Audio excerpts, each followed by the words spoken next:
Alors évidemment, il y a un autre impact de ce confinement et de toutes les mesures, c'est un impact sur l'activité sportive, à l'évidence. Alors, on est ravis d'accueillir Laura Flessel. On ne vous présente plus la championne olympique, quintuple championne olympique, la ministre du Sport.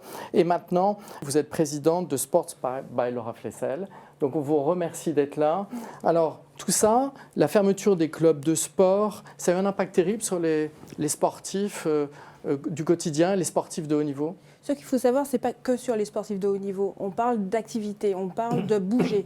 Et effectivement, en France, on a plus de 35 millions de pratiquants et 17 millions de licenciés et le haut niveau. Mais lorsqu'on parle, on connaît en fait la puissance en fait de l'activité physique, que ce soit adaptée ou pas, c'est en fait de la plus-value. Et pour rebondir à ce que vous disiez, entre le premier confinement, la sortie du premier confinement et du deuxième, on a vu une augmentation de 9% de non-pratiquants qui en fait, objectivement, avaient envie de pratiquer, de marcher. Alors certains, c'était pas avec les bonnes chaussures, mais il y avait un message, c'est on doit en fait penser, je dirais, à bouger pour justement mieux dormir, mieux accepter la pression et derrière, objectivement, être mieux aussi dans son écosystème. À l'issue du premier confinement, on a fait une enquête Tous pour la santé avec des clubs de fitness. On en a parlé ensemble, vous en savez quelque chose. On a eu 23 000 adhérents qui ont répondu et on avait 22% avaient stoppé toute activité physique parce qu'ils ne pouvaient pas aller au club de sport et 40% avaient un impact négatif sur leur forme physique et mentale. Donc le sport, c'est quand même quelque chose de capital.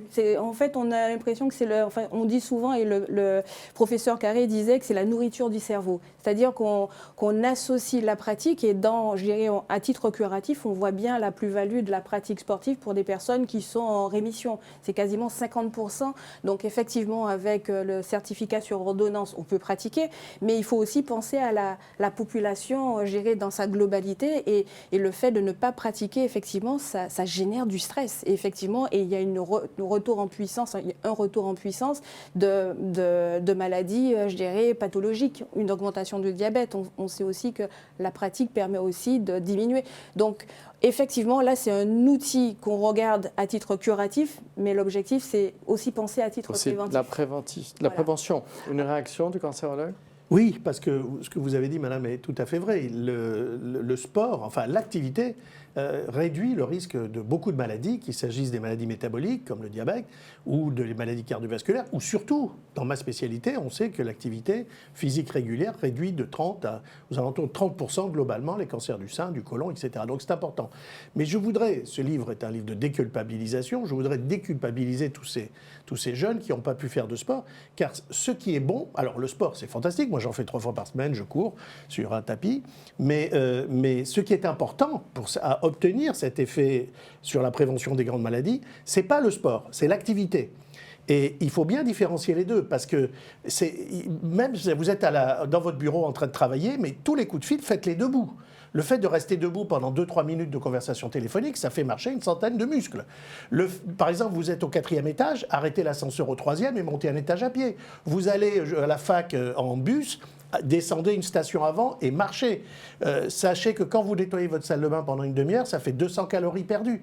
Donc, il y a le sport qui est un plus. Alors, Loïc Josserand, la prescription de l'activité physique qui ouvrait le droit à un remboursement n'a pas tellement pris finalement en France. Ça ne s'est pas tellement développé, si? Est-ce que c'est vraiment bien connu? Je pense qu'il y a peut-être aussi cet élément-là. Ce n'est pas encore peut-être quelque chose qui est complètement rentré dans les mœurs. Il va peut-être falloir un petit peu de temps que les choses se mettent en route et puissent être comprises, entendues. Il y a des sports qui peuvent parfois paraître un petit peu surprenants. Je sais que le golf est un sport sur ordonnance et quand il est bien pratiqué, est effectivement un sport qui amène à l'activité, une activité douce qui au niveau cardiovasculaire peut effectivement être tout à fait intéressant. Donc il y a des initiatives, il faut les pousser, mais je pense que ça va prendre un petit peu de temps à s'installer, quoi. Mais c'est quelque chose qu'il faut continuer à pousser. D'un point de vue de santé publique, ça ne peut être que positif, quoi. Oui, il faut savoir qu'effectivement, c'est une loi en fait, qui est sortie en 2016 et effectivement, il y a un travail à approfondir. C'est vrai qu'il y a cette connaissance et il faut en fait accepter de travailler, je dirais, de manière plus rapprochée entre le monde de la santé et le monde du sport. Laura, merci de nous avoir présenté Yvan Wandji, qui est joueur de l'équipe de France de Cécifoot et qui est ambassadeur des Jeux paralympiques de 2024. Avant de l'interroger, je vous propose de découvrir son sport, le cécifoot. Vidéo. J'ai perdu la vue à l'âge de 10 ans suite à un dégagement de la rétine. Et ayant perdu la vue, j'ai été dans une école pour les mal et les non-voyants à Paris. Et au sein de cette école, je me suis découvert autrement. Je me suis découvert avec le handicap. Et j'ai découvert qu'avec un handicap, on pouvait faire plein de choses. Et j'ai notamment découvert au sein de cet établissement-là la pratique du football adaptée pour les mal et non-voyants. À 22 ans, Yvan est la star du cécifoot en France.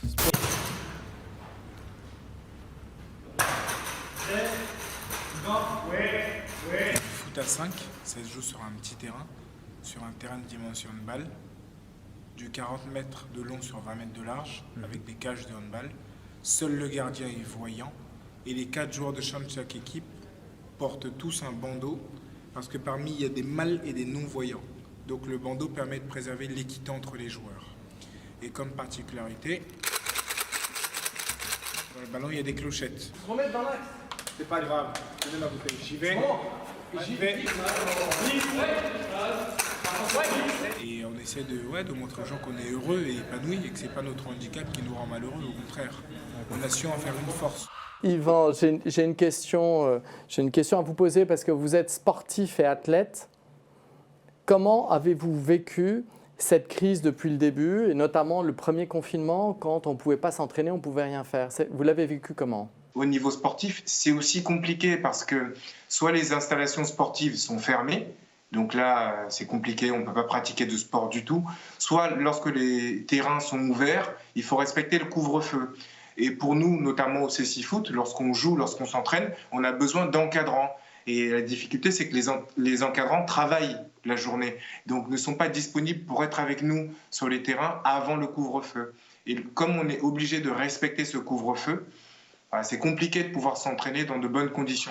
Nous, ce qu'on veut toujours montrer aux gens, c'est qu'on est en capacité de faire plein de choses, qu'on a des compétences, qu'on sait faire du sport, qu'on sait se déplacer, qu'on sait lire en braille, qu'on sait faire plein de choses. Mais par moment, on est comme les autres. On a besoin d'aide, on a besoin de soutien, on a besoin d'accompagnement. Et très souvent, on oublie les personnes en situation de handicap. Là, sur le sport, on parle beaucoup de sportifs valides. Dans les émissions, on parle beaucoup d'athlètes valides. On parle beaucoup des personnes valides, mais souvent, on oublie le handicap. Et c'est pour ça, vraiment, c'est pas parce qu'elle est là, mais c'est pour ça que je félicite Laura.